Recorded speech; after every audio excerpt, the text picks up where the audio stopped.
নমস্কার বন্ধুরা, আমি জ্যোতিষী শ্রী অমিত। আজ আপনাদের সামনে শনির সাড়ে সাতিতে অনেকেই ভুগছেন।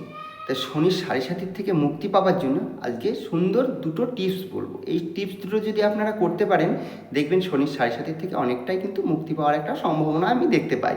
কারণ আমার অনেক কাস্টমার আছে, তারা কিন্তু করে ভালো রেজাল্ট পেয়েছে। তাই আপনাদেরকেও বলবো আপনারা ট্রাই করতে পারেন। যদি আপনাদের কিছুটা রেজাল্ট আসে, তার জন্য কিন্তু আমি আপনার সামনে ছোট্ট ছোট্ট দুটো টপিকস তুলে ধরবো।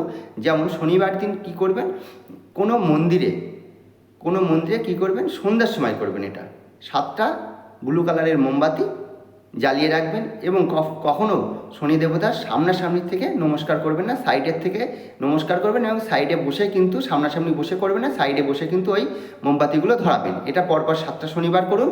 এবং 1 শিশি সর্ষের তেল, সেটা কাচের শিশি হবে, কাচের শিশিতে 1 শিশি সর্ষের তেল, সেটা কোনো নদীতে বা জলাশয়ে সেটা দিয়ে আসবেন। এটা শনিবার দিন করবেন। যেদিন ওই মোমবাতিটা ধরাবেন সেদিন এটা করবেন না, একটা দিন বাদে বাদে এটা করবেন। এটাও কিন্তু 7টা শনিবার করবেন। এই প্রক্রিয়া, এই যে দুটো কাজ বললাম, এই দুটো কাজ আপনি ভক্তিভরে করতে থাকুন।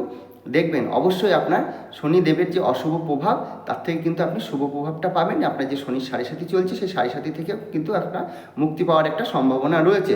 তা বন্ধুরা, কেমন লাগলো ভিডিওটা অবশ্যই কমেন্ট বক্সে কিন্তু কমেন্ট করতে ভুলবেন না, এবং বন্ধুদের কাছে কিন্তু অবশ্যই একটু শেয়ার করে দেবেন। সকলেই ভালো থাকবেন। নমস্কার, আজ এই পর্যন্ত।